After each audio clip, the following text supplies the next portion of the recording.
Assalamualaikum warahmatullahi wabarakatuh. Innal hamdalillah nahmaduhu wa nasta'inuhu wa nastaghfiruh wa na'udzu billahi ta'ala min shururi anfusina wa min sayyiati a'malina.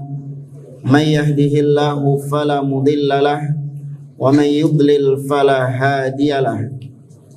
Wa ashhadu an la ilaha illallah wahdahu la syarika lah wa ashhadu anna Muhammadan abduhu wa rasuluh.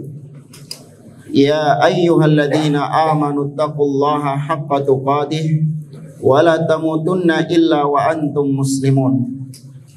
Ya ayyuhan nasu taqu rabbakumul ladzi khalaqakum min nafsin wahidah wa khalaqa minha zawjaha wa batha minhuma rijalan katsiran wa nisaa wattaqullaha alladzi tasaaluna bihi wal arham innallaha kana 'alaikum raqiba.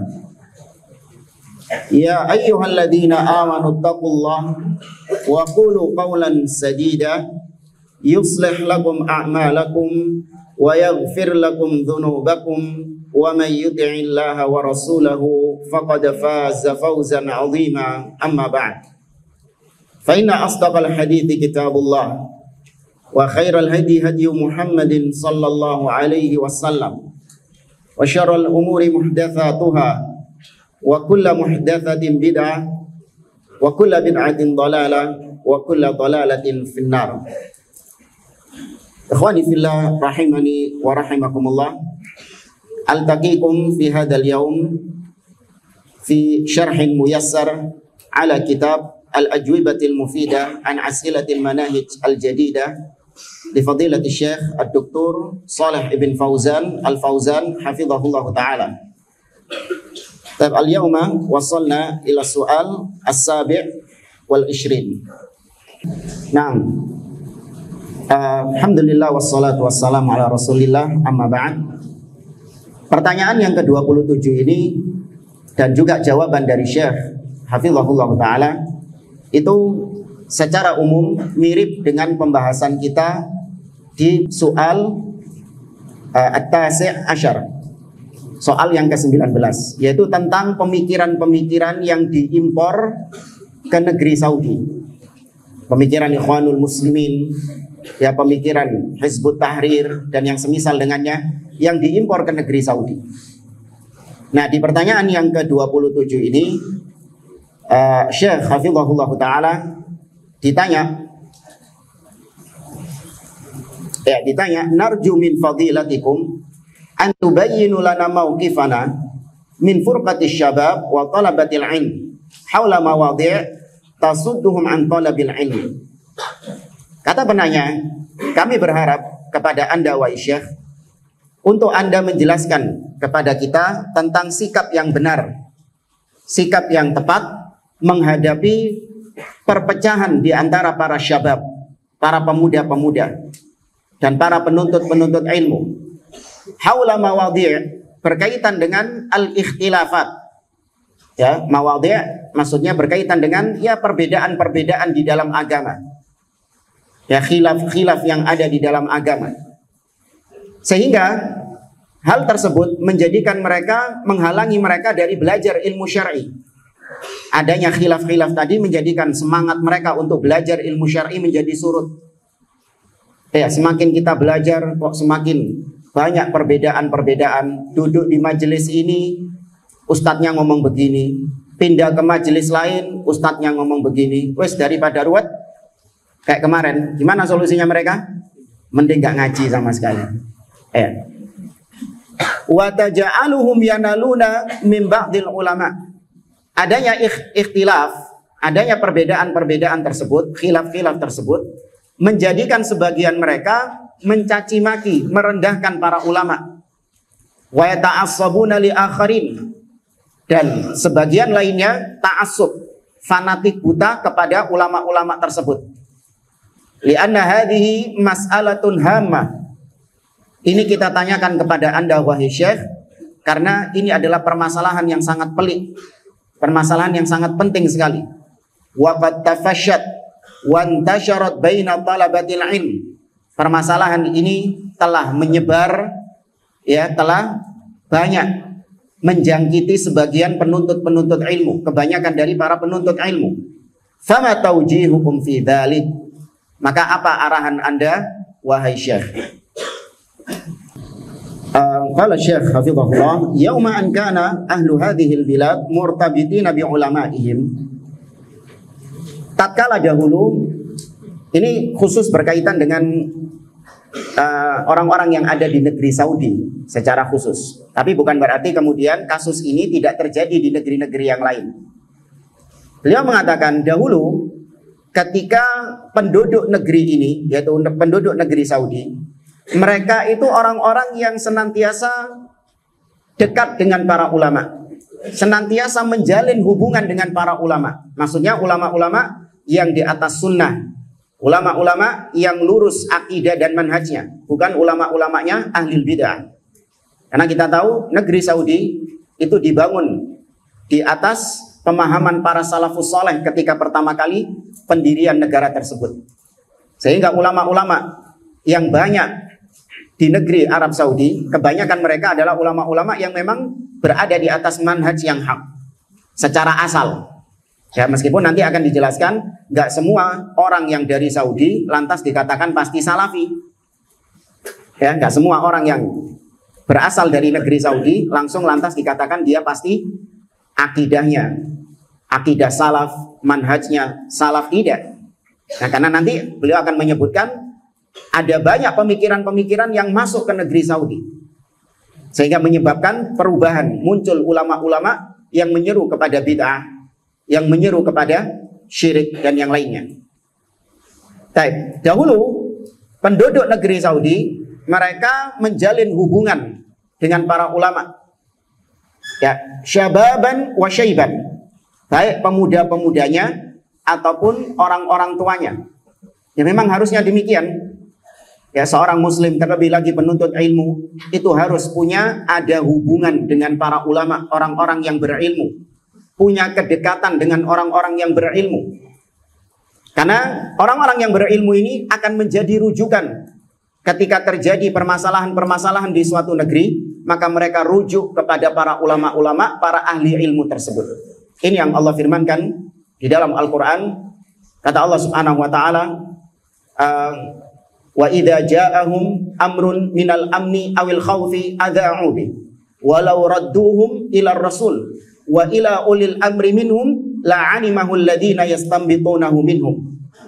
Dalam surah An-Nisa Allah mengatakan ketika datang kepada mereka permasalahan yang berkaitan dengan keamanan atau berkaitan dengan ketakutan, maka orang-orang munafik mereka langsung menyebarluaskannya, langsung menyikapinya.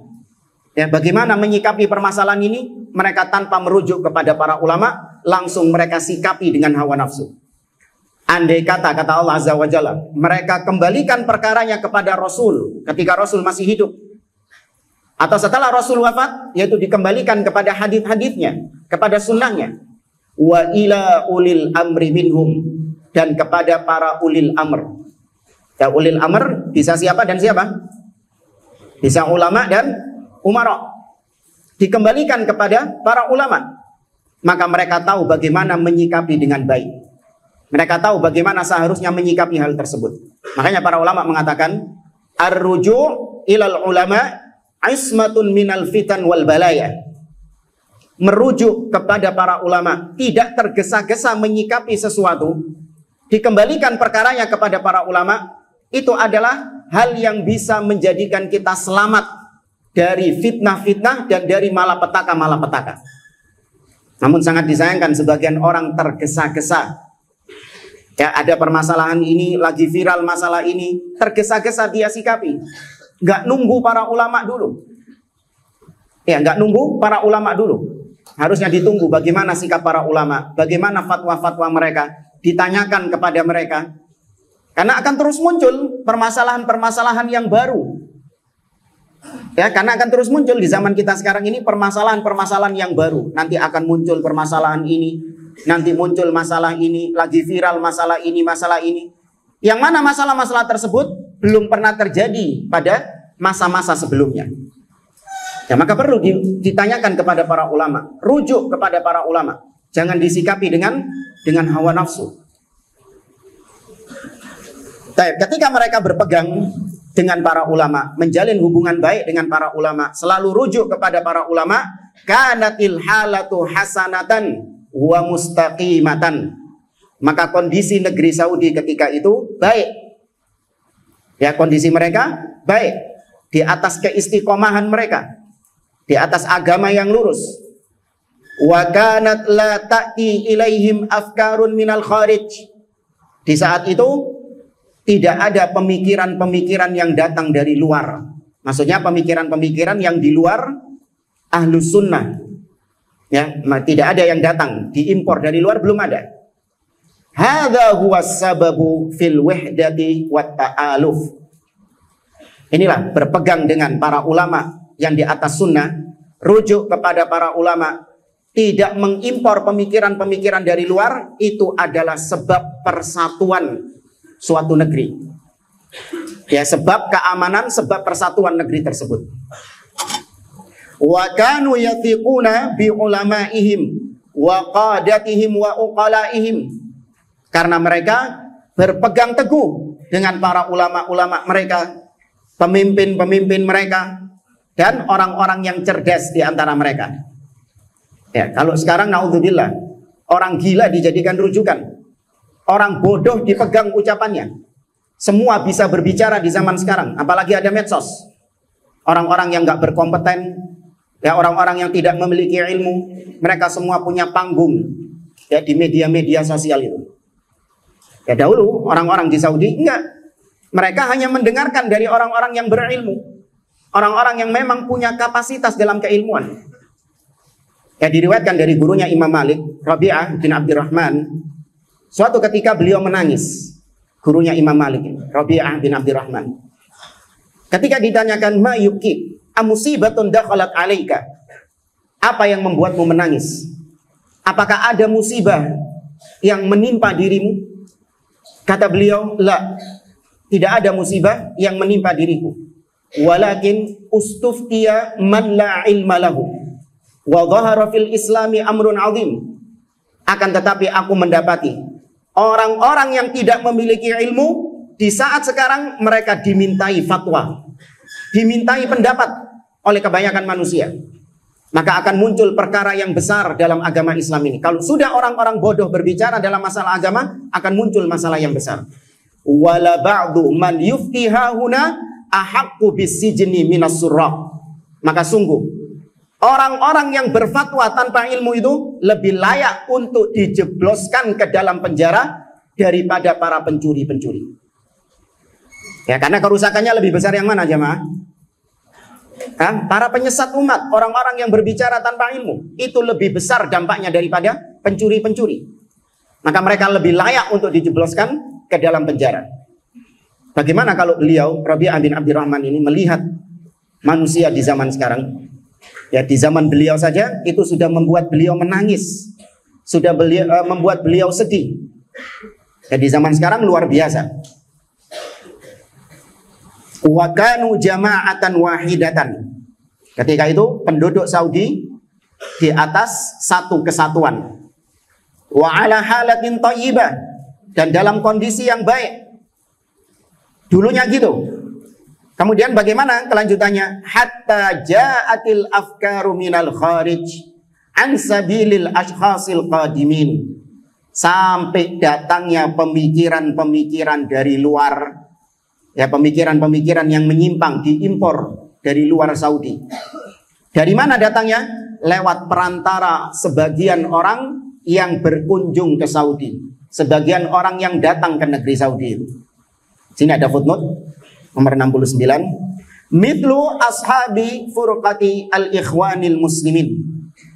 Seperti orang-orang yang membawa pemikiran ikhwanul muslimin allati ammat wa tammatil balwa biha, yang mana pemikiran-pemikiran tersebut membawa malapetaka, membawa fitnah bagi suatu negeri, yang menyebar pemikiran-pemikirannya di negeri tersebut. pemikiran Ikhwanul Muslimin. Karena mereka dulu di Mesir, ya karena kudeta mereka, pemberontakan mereka nggak berhasil, mereka banyak yang kabur. Nah, di antara yang kabur ini ada yang ke negeri Saudi, yang memberikan syubhat kepada orang-orang di negeri Saudi, yang asalnya mereka di atas akidah yang lurus, di atas manhaj yang lurus, sampai datang pemikiran-pemikiran Ikhwanul Muslimin. Min tazahulin fil aqaid, mulai dimasukkan pemikiran Ikhwanul Muslimin, salah satunya adalah yaitu meremehkan masalah akidah. Ya, terjadi di zaman sekarang, dai-dai yang membawa pemikiran Ikhwanul Muslimin mulai meracuni kaum muslimin untuk malas belajar akidah. Ya, untuk malas mempelajari akidah. Karena menurut mereka akidah ini, belajar akidah ini tidak bisa menggerakkan umat, tidak bisa membuat umat ini beraksi. Ya, belajar akidah ini cuman bisanya yang belajar bawa pulpen sama kertas. Tapi kalau belajar masalah politik, belajar masalah siasa, nah ini baru bisa menggerakkan umat. Ya, umat bawanya bukan cuman pulpen sama buku, tapi bawanya apa? Senjata. Ya, mulai digembosi belajar akidah. Nah, ini muncul dari sebagian orang-orang yang membawa pemikiran Ikhwanul Muslimin.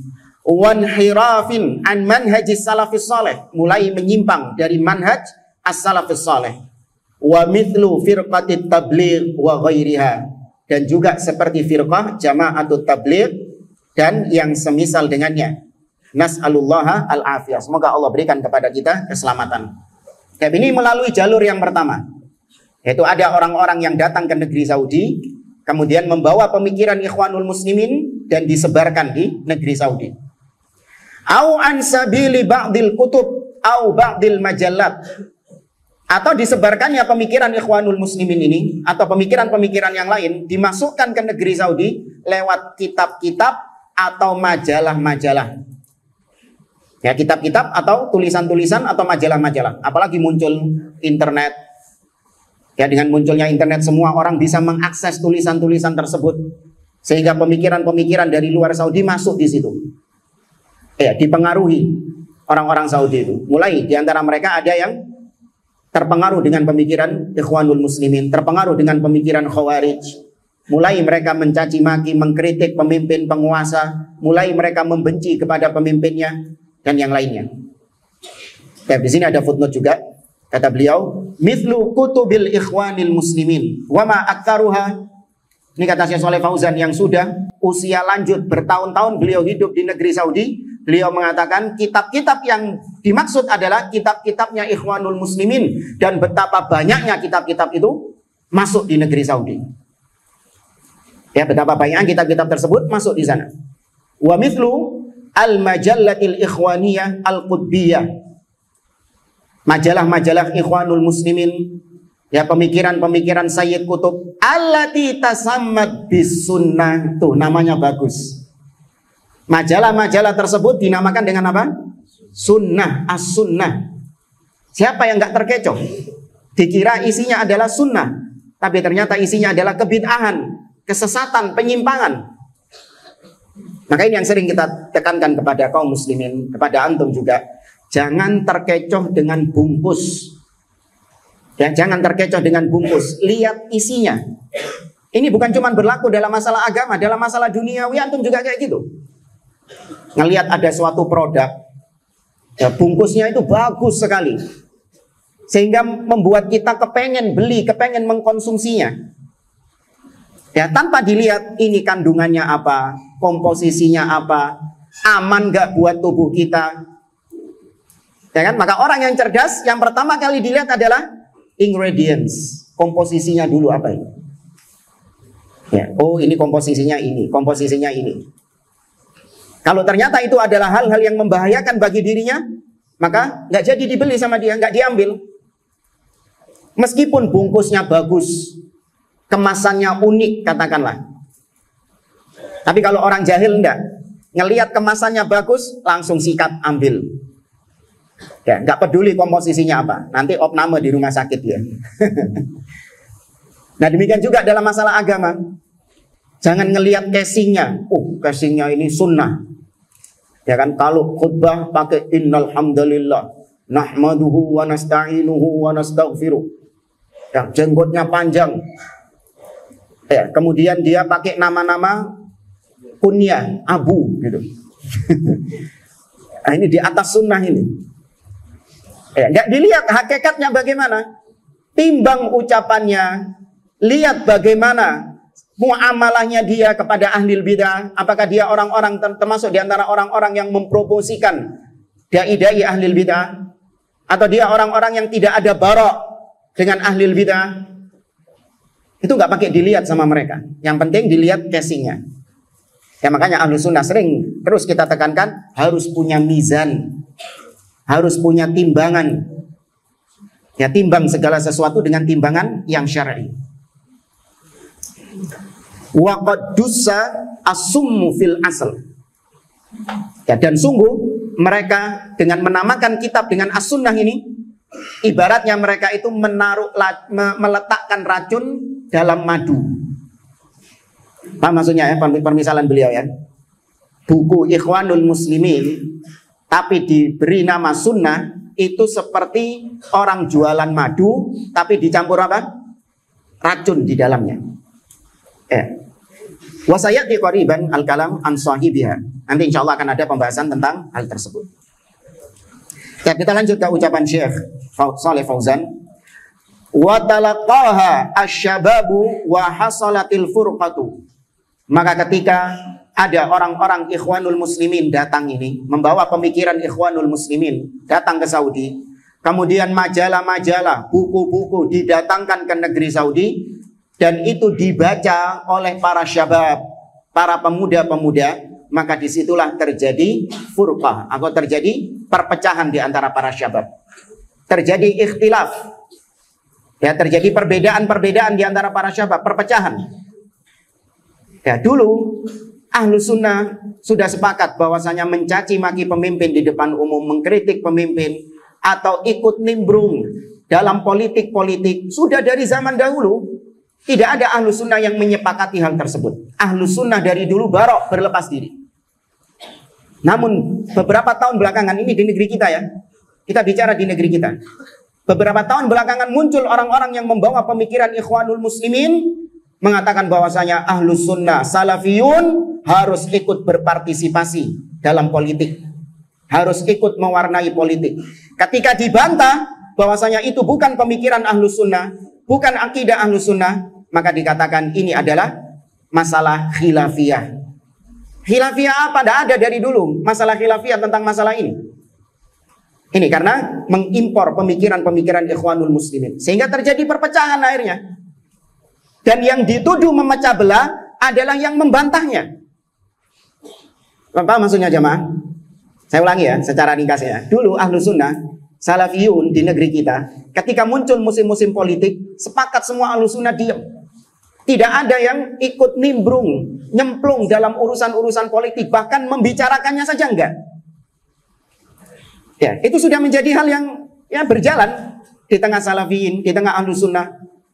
Kemudian muncul orang-orang enggak jelas yang membawa pemikiran-pemikiran Ikhwanul Muslimin, mulai mengajak ahlu sunnah, mengajak salafiyin untuk nyemplung dalam perpolitikan, untuk ikut andil dalam perpolitikan, kampanye dan seterusnya. Baik, ketika dibantah oleh ahlu sunnah bahwasanya itu bukan pemikiran salafiyin, itu bukan akidahnya ahlu sunnah, maka dianggap yang membantah ini memecah belah. Wah, kau ini memecah belah salafiyun, memecah belah ahlu sunnah.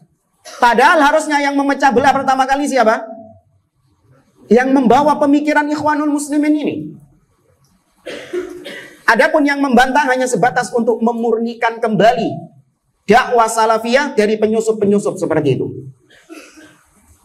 Ya, ini makanya tadi kita katakan ini bukan hanya terjadi di Saudi, tapi di negeri kita juga terjadi. Mulai salafiyin ahlu sunnah dicekcoki dengan pemikiran-pemikiran Ikhwanul Muslimin.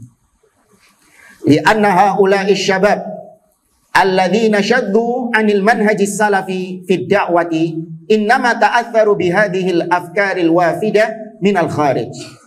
Kata beliau, karena para syabab, para pemuda-pemuda yang menyimpang, yang mulai condong menjauh dari manhaj salaf, terutama dalam masalah dakwah mereka, itu tidak lain tidak bukan karena mereka terpengaruh dengan pemikiran-pemikiran yang diimpor dari luar Saudi itu.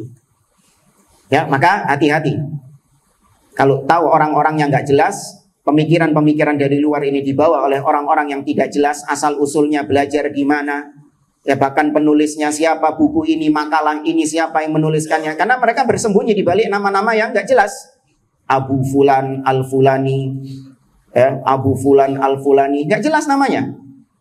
Ya belajar di mana, bagaimana akidah riwayat hidupnya gimana, nggak jelas.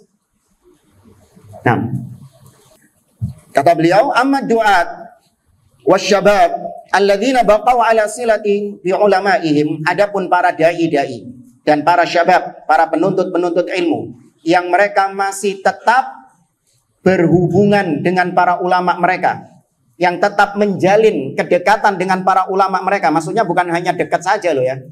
Nah, ada sebagian orang dikatakan dekat sama ulama itu karena apa namanya?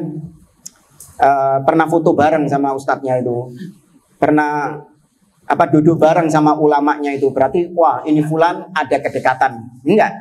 Kedekatan di sini maksudnya apa? Rujuk kepada para ulama. Senantiasa menunggu mereka, tidak gegabah mengambil sikap. Nah, mereka yang tetap berkomunikasi, tetap menjalin hubungan dengan para ulama, rujuk kepada para ulama, walam yata'atsaru bihadhil afkaril waridah.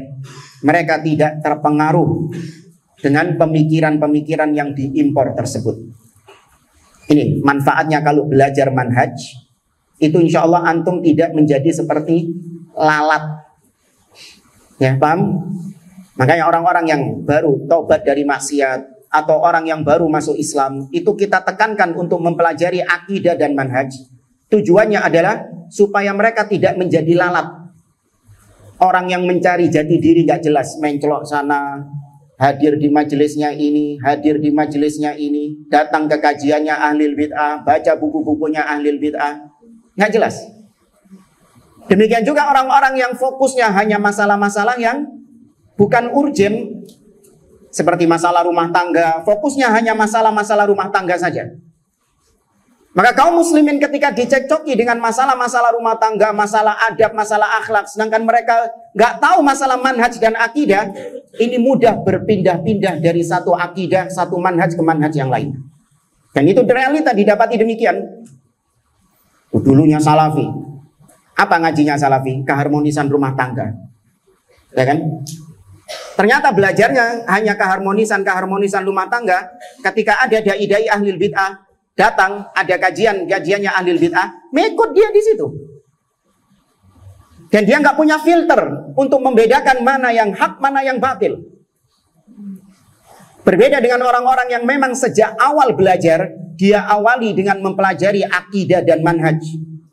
Ketika dia sudah mempelajari akidah dan manhaj, dia punya pondasi. Sehingga dia nggak gampang berubah-ubah warna. Sehingga dia nggak menjadi bunglon. Bisa berpindah dari satu majelis ke majelis yang lain, dari satu manhaj ke manhaj yang lain, dari satu firqah ke firqah yang lain, enggak. Antum dapati orang-orang yang belajar akidah dan manhaj, mereka orang-orang yang tetap istiqomah. Ya, sebagaimana kata beliau di sini, mereka alhamdulillah tetap istiqomah sebagaimana para salaf mereka terdahulu. Ya, tidak berpindah-pindah ke ahlil bid'ah. Tapi di sini ada footnote. Poin ke-71, al-mutamassikuna bis sunnah, yaitu mereka yang berpegang teguh dengan sunnah. Ahlul athar, mereka lah ahlul athar, as-salafiyun. Ini penamaan-penamaan lain dari ahlus sunnah.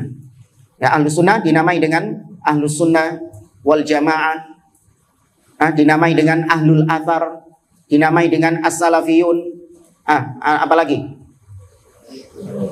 At-Taifatul Mansurah, terus Al-Firqatun Najiyah, terus Al-Ghuraba, ya, Ahlul Hadis. Apa yang belum? Ahlul Athar ini sudah disebut ini, Ahlul Athar. Ya, As-Salafiyun, Ahlul Athar dan yang semisal dengannya.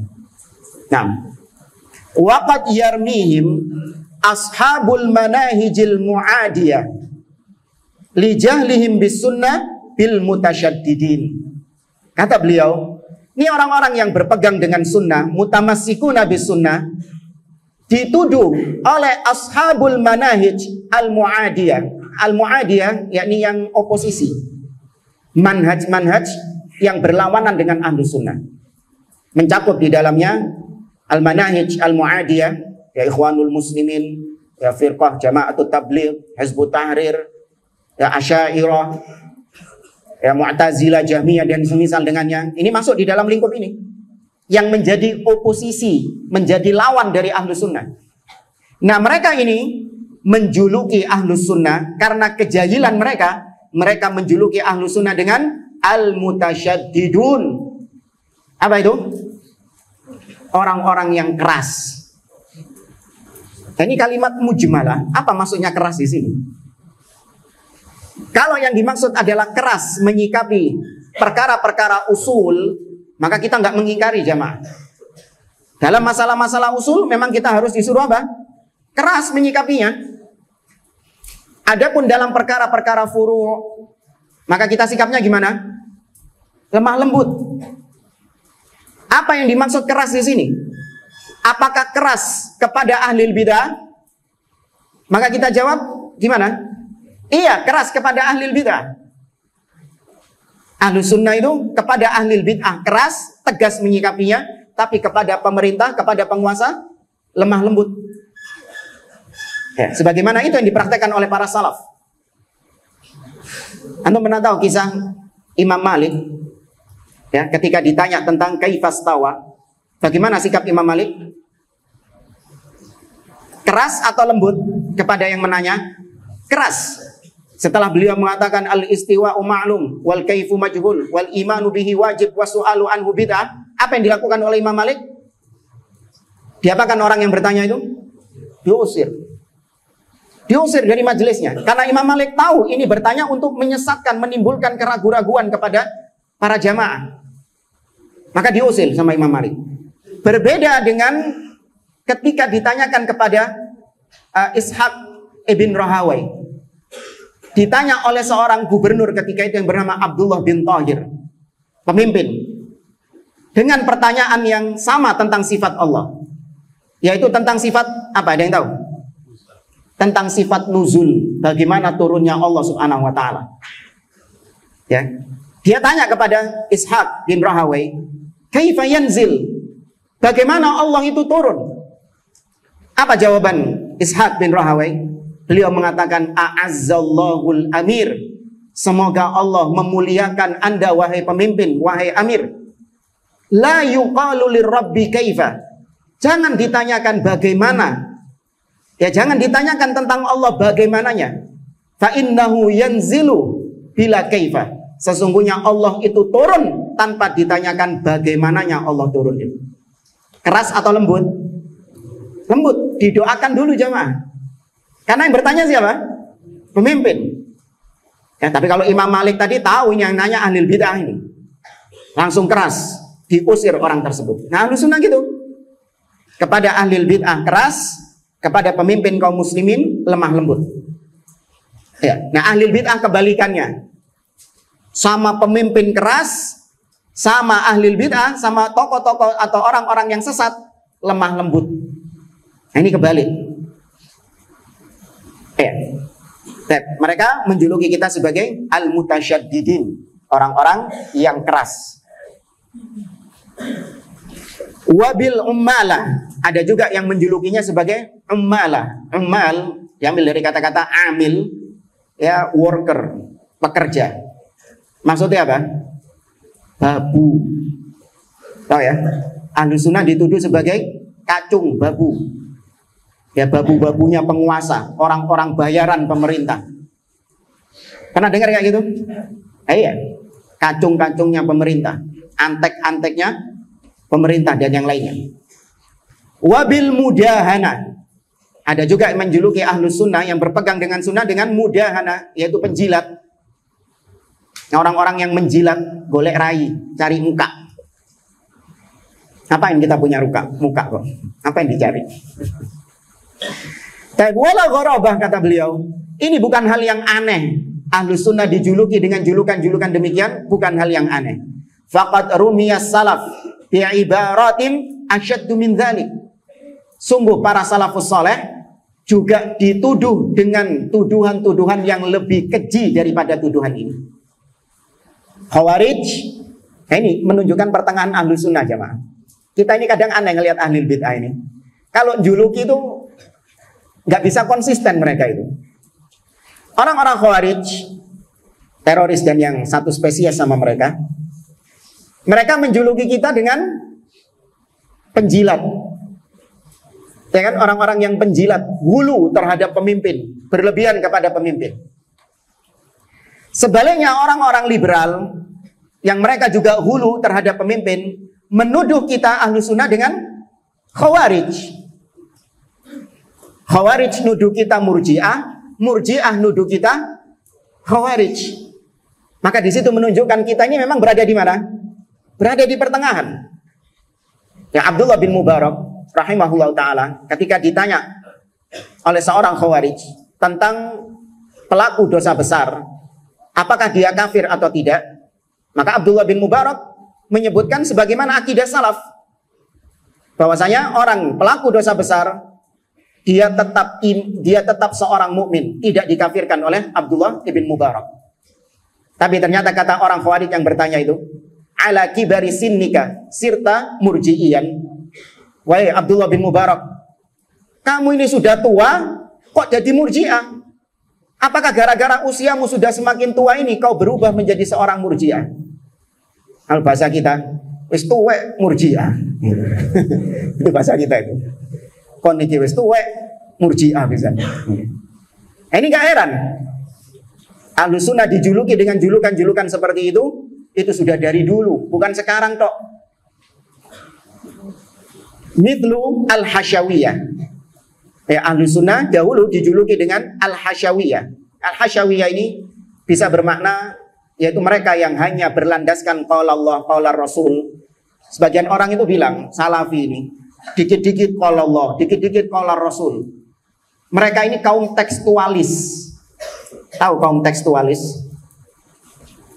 Tekstualis yaitu saklek apa kata Al-Quran dan apa kata Sunnah. Nggak mau mereka mengedepankan rokyu, ya, nggak mau mereka mengedepankan pendekatan-pendekatan kontekstualis. Itu bahasanya orang-orang, apa istilahnya? Bahasanya orang-orang ya filsafat yang ada di kampus-kampus sana itu. Ya, tekstualis. Salafi itu dituduh kaum tekstualis yang hanya berlandaskan teks. Allah mengatakan bal yadahu mabsutatan. Teksnya memang berbunyi kedua tangan Allah terbentang. Maka ini salafi-salafi ini langsung memahami teksnya. Tangan ya berarti tangan. Nah, itu kata mereka tekstualis, hasyawiyah.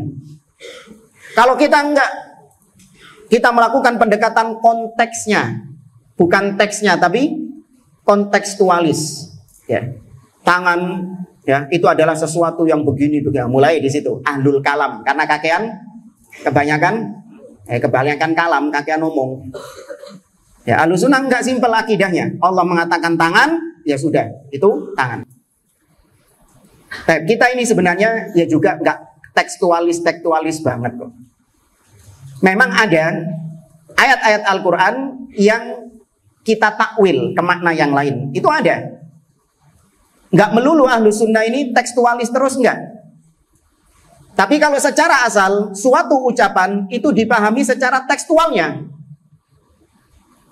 Paham ya? Suatu ayat, suatu hadis secara asal itu dipahami sesuai zahirnya dulu. Ini kaidah jamaah. Ya, suatu ucapan dipahami secara tekstualnya dulu, zahirnya dulu. Kecuali kalau ada qarina, ya, ada kebutuhan-kebutuhan, ada hajat yang mengharuskan kita memalingkan dari zahirnya menuju makna lain, baru boleh. Contoh misalnya, Allah Ta'ala berfirman dalam surah An-Nahl, "Fa idza qara'tal Qur'ana fasta'idz billahi minasyaitonir rajim." Apabila kalian membaca Al-Qur'an, maka mintalah perlindungan kepada Allah dari syaitan. Tekstualnya Membaca ta'awud itu berarti setelah membaca Al-Quran. Dari ayat itu loh ya. Kenapa? Karena Allah datangkan dengan kalimat qara'ta. Fi'il apa ini? Madhi. Fa idza qara'tal Qur'an, apabila kau selesai membaca Al-Quran, fasta'id billah, mintalah perlindungan kepada Allah dari syaitan. Maka tekstualnya, kalau kita memahami secara tekstual, berarti baca a'udzubillahi minasyaitonirrajim itu sebelum atau sesudah baca Quran? Tekstualnya sesudah. Tapi ada dalil yang memalingkan praktek Nabi SAW. Beliau membaca ta'awud sebelum atau sesudah? Sebelum. Nah, yang seperti ini boleh. Ya, yang seperti ini boleh. Tapi kalau nggak ada kebutuhan, tahu-tahu ayatnya dipalingkan maknanya, ditakwil maknanya, ini nggak boleh. Ar-Rahman 'alal arsyistawa. Dialah Allah Ar-Rahman, di atas arsy-Nya beristiwa. Istiwa maknanya secara bahasa Arab ala wartafa, tinggi di atas. Itu secara asal pahami seperti itu. Nah, sama ahli bidah dipalingkan ke makna yang lain tanpa ada hajat, tanpa ada keperluan. Istawa diartikan apa sama mereka? Istaula, menguasai. Nggak ada keperluan di situ. Emang kenapa kalau Allah berada tinggi di atas? Masalah buat kalian? Kata mereka, iya masalah buat akal kita, nggak masuk akal. Emang agama ini akalmu itu jadi standar agama emang. Apa yang sesuai akalmu berarti itu benar, yang nggak sesuai akalmu berarti salah. Ya, baik, itu al-hasyawiyah. Kemudian al-mujassimah. Mereka menjuluki ahlu sunnah dengan al-mujassimah, jisim. Kita dituduh menjasmanikan Allah. Kenapa? Karena kita menetapkan sifat-sifat dzatiyah. Allah punya wajah. Allah punya kedua tangan. Ya, Allah punya kedua mata. Ya, Allah punya kedua kaki. Ini sifat-sifat yang ditetapkan loh ya. Nah, mereka menuduh bahwasanya Ahlus Sunnah ini menjasmanikan Allah Subhanahu wa taala. Memfisikkan Allah Subhanahu wa taala. Maka kita tanya, kalian mengatakan bahwa kita mujassimah dan kalian menolak Allah itu berjisim, berjasmani. Maka kita tanya, apa yang kau maksud dengan jasmani ini? Kalau yang kau maksud bahwasanya kita menetapkan jasmani adalah yaitu jasmaninya Allah, sifat Allah sama dengan sifat makhluk, maka kita tolak. Enggak, kita akidahnya enggak kayak gitu kok. Kita enggak pernah mengatakan bahwasanya tangan Allah sama dengan tangan makhluk, mata Allah sama dengan mata makhluk, wajah Allah sama dengan mata makhluk. Apa kita akidahnya kayak gitu jemaah?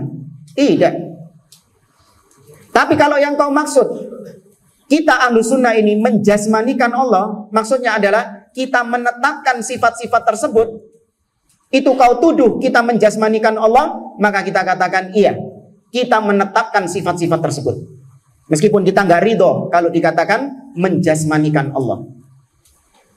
Kita hanya sekedar menetapkan apa yang Allah tetapkan. Tapi mereka menuduh mujassimah. Ila ghairi dzalik. Ya, kita dituduh teroris, ya dituduh radikal.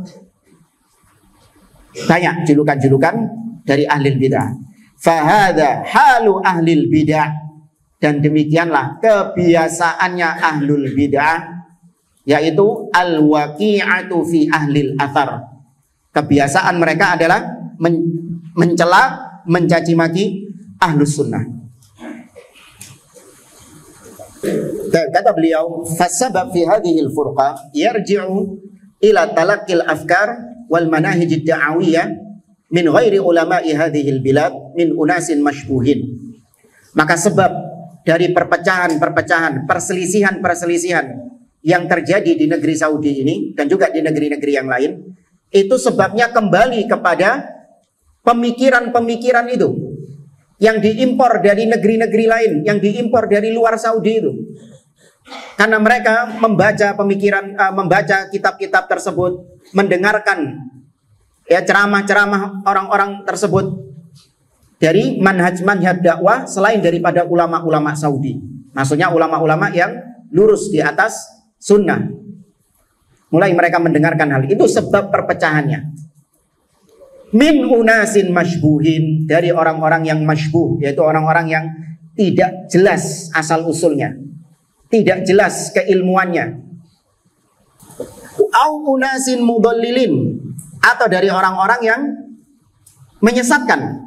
Ya, seperti disinggung di sini Muhammad Surur Zainal Abidin, yang insya Allah nanti di pertanyaan berikutnya disinggung tentang Muhammad Surur bin Naif Zainal Abidin, yang dikenal dengan pemikiran apa? Sururi. Ya, nanti insya Allah di pertemuan berikutnya. Yuriduna zawala hadhihi ni'mah allati na'ishuha fi hadhihi al-bilad min amnin wa istiqrarin wa tahkimin lisyari'ah. Yang mana orang-orang yang diimpor, yang mengimpor pemikiran-pemikiran yang menyimpang tadi, orang-orang Ikhwanul Muslimin tadi misalnya, mereka menginginkan untuk menghilangkan nikmat yang ada di negeri Saudi ini, yang kita sudah bertahun-tahun hidup di negeri Saudi dengan kenikmatan, nikmat aman, ya, nikmat berhukum dengan syariat Allah Subhanahu wa taala, ya, wa khairatin katsirah, dan banyak kebaikan-kebaikan yang ada di negeri Saudi itu. Fi hadhil bilad la tujad fil biladil ukhra, yang tidak didapatkan kebaikan-kebaikan itu di negeri-negeri yang lain.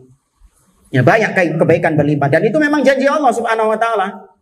Allah mengatakan dalam surat Al-A'raf, "Walau anna ahlal qura amanu wattaqau la fatahna 'alaihim barakatin minas sama'i wal ard." Seandainya penduduk negeri itu mereka beriman dan bertakwa, puncak keimanan adalah tauhid, dan takwa adalah ittiba, mengikuti sunnah Nabi SAW. Seandainya penduduk negeri itu seperti itu, maka Allah akan bukakan bagi mereka keberkahan, pintu-pintu keberkahan dari langit dan bumi.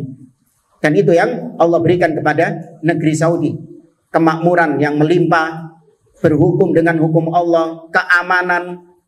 Ya, bahkan teman-teman di sana cerita, ya, orang mungkin ketinggalan mobilnya, lupa ditutup pintunya, kuncinya masih nempel di situ. Ya, berhari-hari nggak ada yang hilang. Ya, berhari-hari tidak ada yang hilang barang-barangnya di situ. Padahal banyak barang-barang berharga di dalamnya situ. Keamanan, ya, beda sama negeri kita. Ya, kalau negeri kita sudah dikunci, sudah digembok, tetap. Ya. Itu nikmat yang tidak didapatkan di negeri-negeri yang lain. Nikmat aman seperti itu. Ya, semoga negeri kita juga diberikan kenikmatan demikian. Dengan terus kita perbaiki negeri ini dengan tauhid. Ya, karena dengan tauhid itulah Allah akan memberikan keamanan, nikmat keamanan tersebut.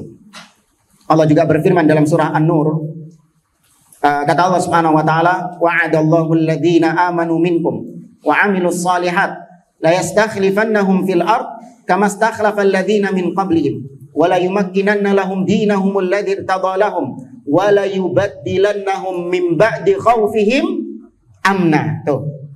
Allah gantikan kekhawatiran yang ada pada mereka dengan amnan, dengan keamanan.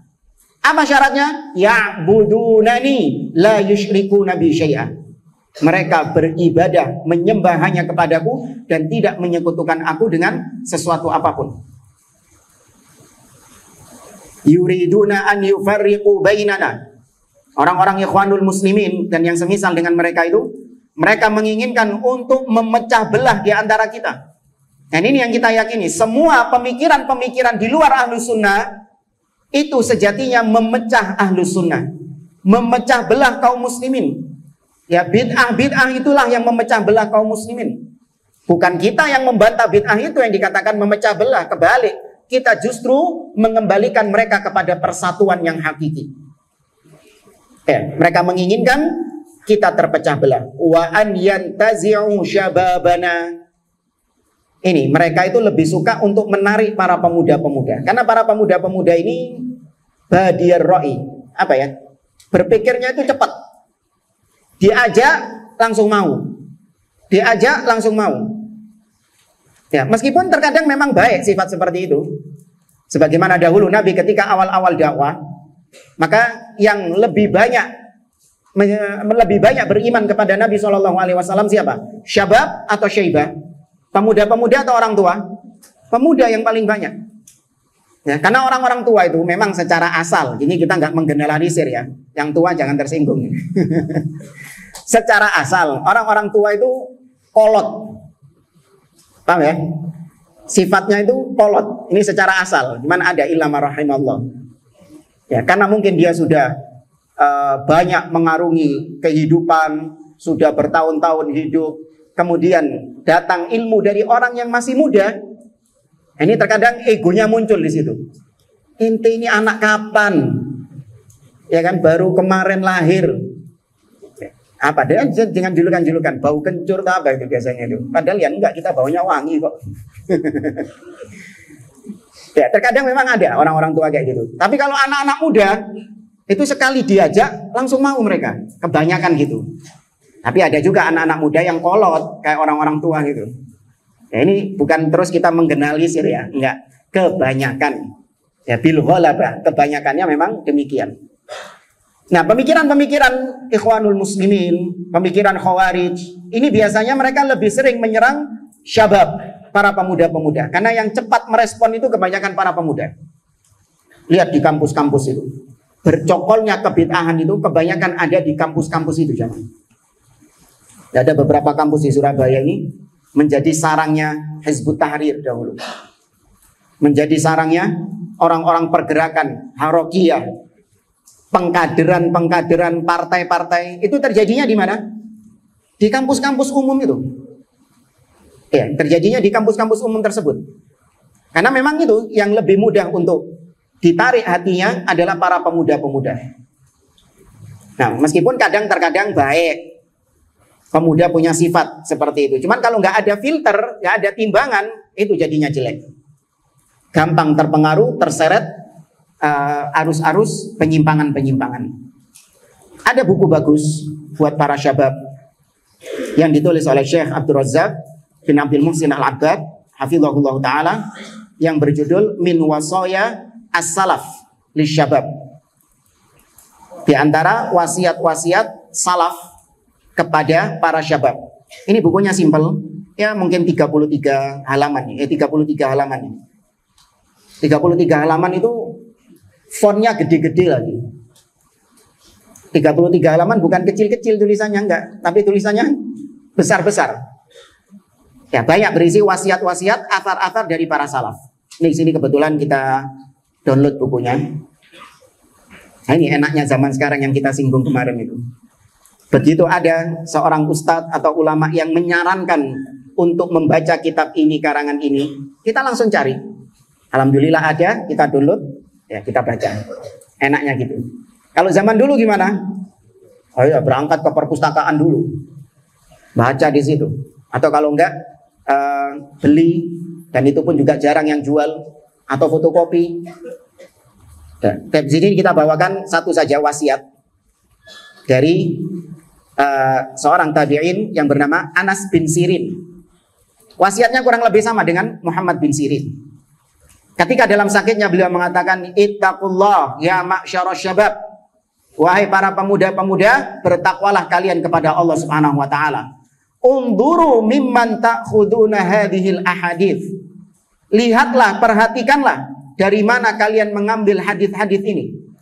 Ini bisa bermakna hadis Nabi SAW dan juga bisa bermakna hadis secara umum. Hadis artinya apa? Ucapan-ucapan. Lihat dari mana kalian mengambil ucapan-ucapan tersebut. Fa innaha min dinikum. Karena itu termasuk bagian dari agama kalian. Ya, sama seperti ucapan Muhammad bin Sirin, fanzuru amman ta'khuduna dinakum. Wa an yanzi'u athiqata min ulama'ina.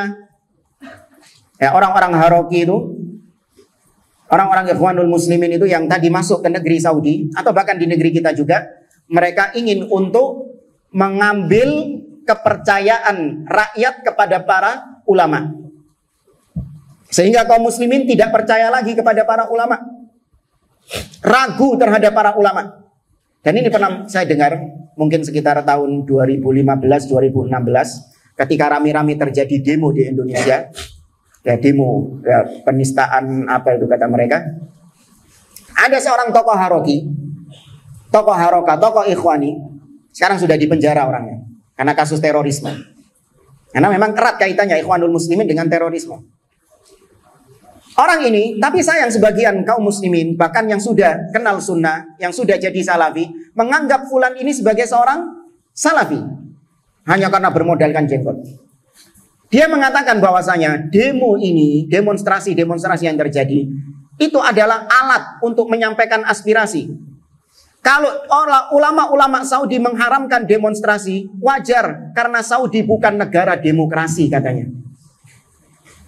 Karena Saudi bukan negara demokrasi, maka wajar kalau fatwa-fatwa ulama di sana mengharamkan demonstrasi. Adapun kalau negeri kita ini negeri demokrasi, demo difasilitasi katanya, maka nggak cocok katanya fatwa ulama Saudi dibawa ke Indonesia, nggak pas katanya. Maka harus fatwa dari ulama Indonesia. Makanya dia menyarankan untuk ustadz-ustadz yang ada di Indonesia bikin mujama' fatwa katanya. Ya. Ini mulai memasukkan kepada kaum muslimin keraguan-raguan terhadap fatwa para ulama-ulama. Dianggapnya para ulama itu nggak tahu fikih apa? Nggak tahu fikih waqi'. Ya nggak cocok. Oh iya itu kan ulama Saudi. Orang Saudi nggak tahu ulama Saudi, syekh ini, nggak tahu kondisinya yang ada di Indonesia. Yang tahu kondisinya di Indonesia ya cuman orang-orang Indonesia sendiri.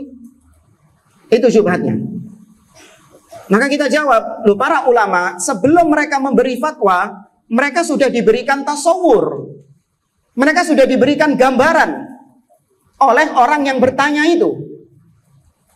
Sehingga ketika mereka ditanya tentang hukum demonstrasi, mereka bukan menjawab berdasarkan kondisi yang ada di Saudi, enggak. Mereka tahu enggak kalau yang bertanya ini adalah orang dari Indonesia, orang dari negeri ini, tahu enggak? Tahu. Karena para ulama itu detail. Ketika memberi fatwa mereka detail. Maka ketika mereka mengatakan bahwasanya demonstrasi hukumnya haram, bukan termasuk manhaj salaf demonstrasi, itu bukan cuma di Saudi, tapi berlaku di semua negeri. Karena demonstrasi itu adalah sunnahnya siapa? Abdullah bin Saba al-Yahudi. Ya, sunnahnya Abdullah bin Saba al-Yahudi. Ya, makanya ini tadi sekali lagi kita sampaikan, ini bukan cuma terjadi di Saudi.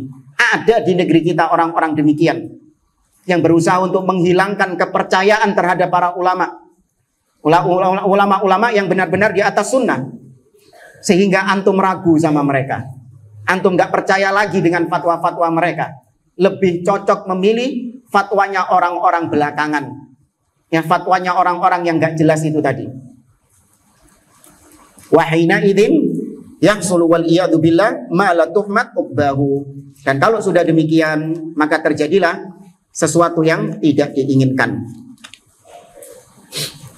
Kata beliau, wajib bagi kita, baik itu ulama, wa du'at, atau seorang dai, wa syabab, atau pemuda-pemuda, wa amah, atau manusia kaum muslimin secara umum, wajib bagi kita untuk an natanabbaha lidzalik, untuk waspada, ya, untuk hati-hati, menyadari akan realita yang kita hadapi sekarang ini. Bi alla nataqabbala al-afkar al-wafidah. Kita waspada dengan cara kita tidak menerima pemikiran-pemikiran yang diimpor dari luar. Ya, maksudnya pemikiran-pemikiran yang di luar ahlus sunnah wal jamaah. Walal mabadi al-mashbuha. Dan kita tidak menerima propaganda-propaganda yang gak jelas yang dihembuskan oleh orang-orang ikhwanul muslimin terutama. Propaganda-propaganda gak jelas. Hatta wa intalabbasat bilibasil haqqi wal khairi libasis sunnah. Meskipun mereka ya mengkamuflase, ya memakai casing yang baik, casing yang hak, casing sunnah. Meskipun casingnya sunnah tadi, lihat hakikatnya, jangan lihat namanya. Lihat kontennya, jangan lihat bungkusnya, lihat komposisinya apa. Kita tidak dalam keraguan-raguan. Dalam kondisi kita di atas sunnah sekarang, kita bukan orang yang ragu. Kita orang yang yakin dengan akidah kita. Ya, di sini beliau membawakan di footnote Ada dua kisah dari Anas bin Malik, dari Al Hasanul Basri dan dari Imam Malik bin Anas. Ya, bukan anaknya Anas bin Malik ya. Kita baca yang kisahnya Malik bin Anas, Imam Malik bin Anas ini. Diriwayatkan, insarafa Malik bin Anas rahimahullah yauman minal masjid wa huwa muttaqi'un ala yadayhi. Falahiqahu rajulun yuqalu lahu Abul Hawriyah. Karena yuttahamu bil irja. Baik, ada ketika Imam Malik sedang selesai dari masjid, ya, atau beliau berpaling dari masjid. Kemudian beliau sedang bersandar, sedang duduk-duduk nyantai lah istilahnya.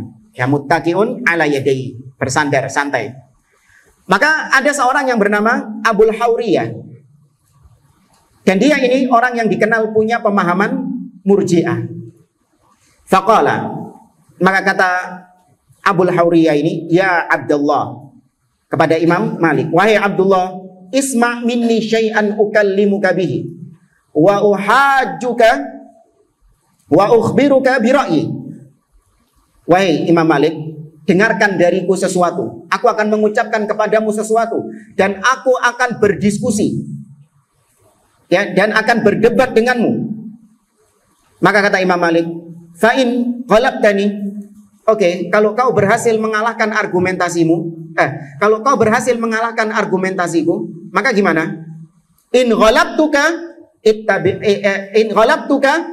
ittaba'tani. Kalau kau kalah debat sama aku, maka kau wajib ikut aku. Ya, kalau kau kalah debat sama aku, terus kau ikut pemikiranku, foto-foto jadi murji'ahnya. Kata Imam Malik, fa in ja'a rajulun akhar fakallamana faghalabana.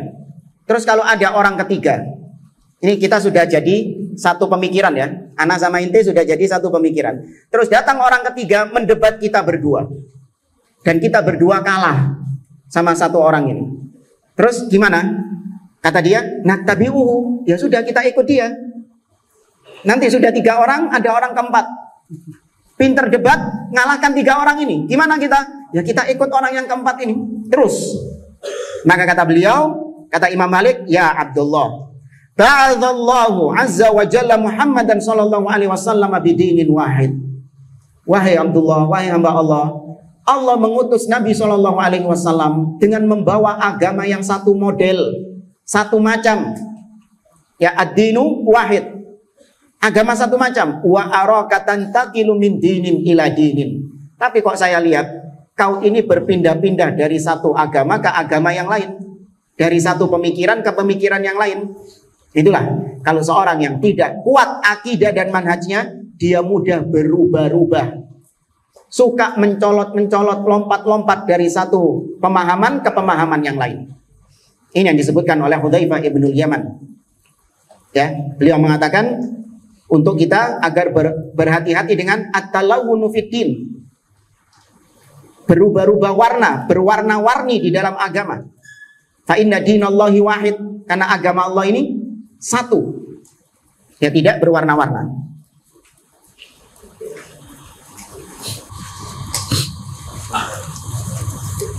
Ada pertanyaan?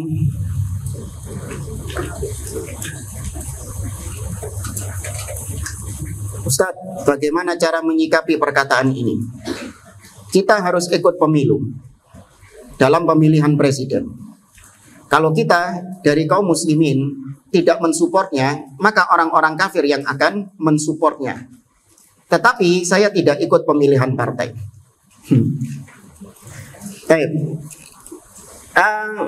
Mungkin nggak ketika kita menyerukan kaum muslimin untuk berlepas diri dari politik-politik yang ada di negeri kita, mungkin nggak mereka semuanya secara total tidak akan ada yang ikut di pemilu ini? Secara serentak, sepakat kaum muslimin tidak ada yang ikut. Mungkin? Nggak mungkin. Ya. Kalau bagi Allah mungkin. Ya, tapi kita ketika mengatakan bahwasanya kaum muslimin, kita jauhkan kaum muslimin dari politik-politik demikian, kita tahu bahwasanya nggak mungkin semuanya mentaatinya, nggak mungkin semuanya mengikutinya. Sebagaimana ketika kita menyeru kaum muslimin untuk kembali kepada sunnah, apakah mananya semuanya mereka pasti kembali ke sunnah? Tidak. Pasti ada di antara mereka yang tetap di atas kesesatan. Itu sudah menjadi sunnatullah. Ya, sudah menjadi sunnatullah. Sama seperti misalnya, saya katakan kepada antum, antum sering-sering sodako, membantu orang-orang miskin, ya kan? Sering-sering antum sodako, membantu orang-orang miskin. Ana bilang gini kepada kaum muslimin. Kemudian ada orang yang protes, Ustadz, kalau antum menyuruh kaum muslimin sodako, nanti akhirnya nggak ada lagi orang miskin di muka bumi ini. Hanya semua orang kaya semua. Nanti kalau orang-orang pada kaya semua, repot nanti kalau saya minta tolong untuk ini. Nggak ada lagi yang bekerja ini, nggak ada lagi yang saya mintai tolong begini. Saya nanti kalau punya toko, nggak ada yang ngelamar kerja. Karena sudah apa semua? Sudah kaya semua. Ya, jangan lagi menyuruh orang sodako, nanti nggak ada orang miskin. Ini siapa yang ngomong kayak gini kira-kira? Rangedan. Karena kita tahu ketika kita menyeru kaum muslimin untuk sodako, pasti di antara mereka ada yang sodako dan ada yang enggak. Ya, dan ini sunnatullah, dan ini adalah iradah kauniyah. Itu adalah iradah kauniyah, kehendak Allah yang sifatnya kauni. Pasti akan ada yang pro dan akan ada yang kontra. Nah, wallahu a'lam. Nah, ini tetap kita berpegang dengan syariatnya. Ya, kita berpegang dengan syariatnya, bukan berpegang dengan takdir. Takdir itu diimani jamaah. Ya, takdir itu diimani, bukan dijadikan sebagai sandaran, enggak. Yang dijadikan sandaran itu adalah syariatnya, bukan takdirnya. Afwan Ustaz, bagaimana mengatasi perkataan jangan suka menyalahkan orang lain atau kelompok lain, kayak kalian sudah megang kunci surga. Ini sudah kita bahas sebenarnya di pertanyaan di pertemuan yang lalu. Ketika kita mengatakan bahwasanya fulan di atas manhaj yang menyimpang, fulan di atas pemikiran yang sesat, bukan berarti kemudian kita menganggap bahwasanya kita lebih baik daripada yang kita tahdzir itu. Ini yang sering salah orang paham. Ketika kita mentahdzir fulan, kita hanya menjelaskan bahwasanya jalannya fulan jalan yang salah, jalan yang keliru, dengan bukti, bukan dengan tuduhan semata, dengan bukti. Dan tidak melazimkan bahwasanya yang mentahdzir, yang menyalahkan itu lebih baik orangnya loh ya, bukan jalannya, awas.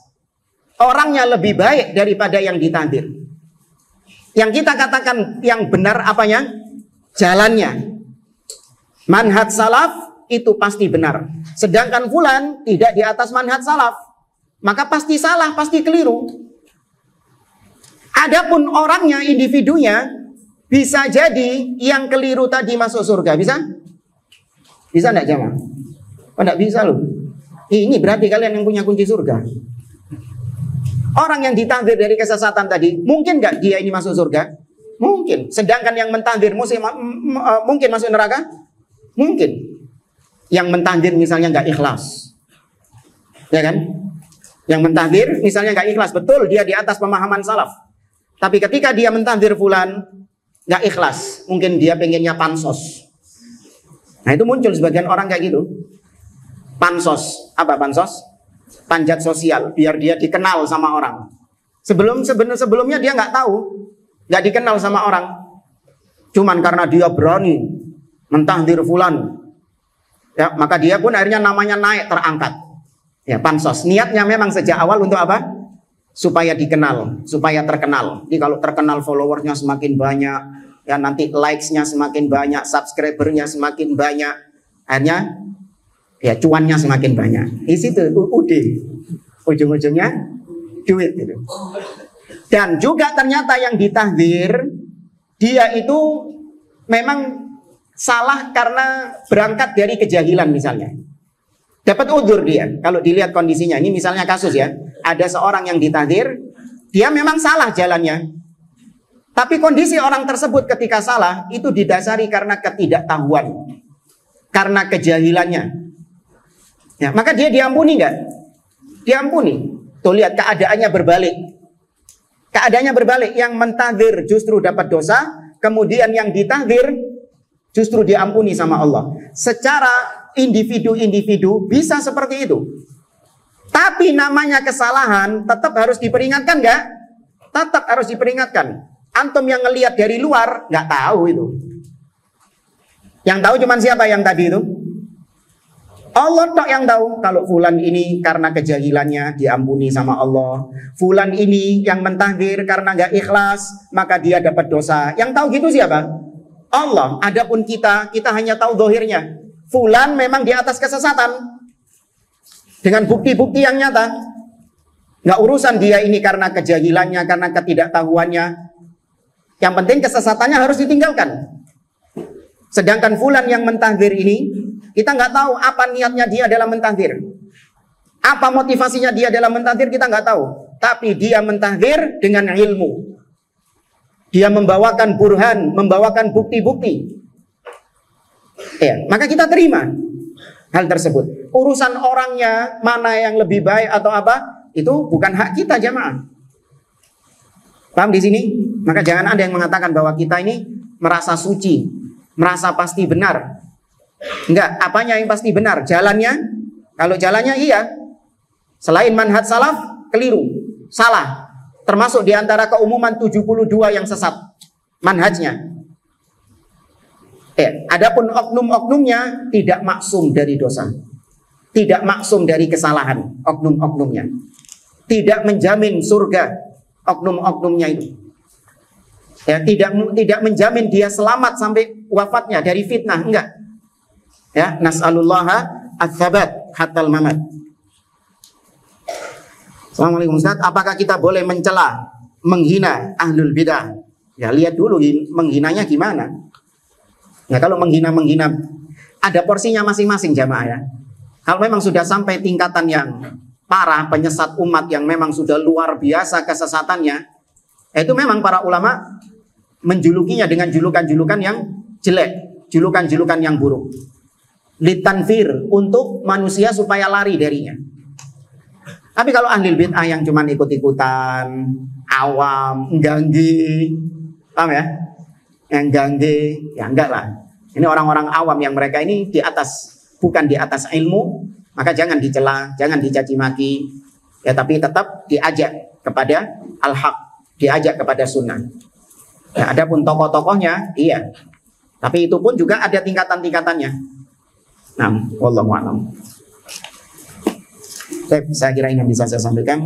Insyaallah kita lanjutkan di pertemuan berikutnya. Wallahu ta'ala a'lam. Aku qouli hadza wa sallallahu ala nabiyyina Muhammad wa ala alihi wa sahbihi ajma'in. Assalamualaikum warahmatullahi wabarakatuh.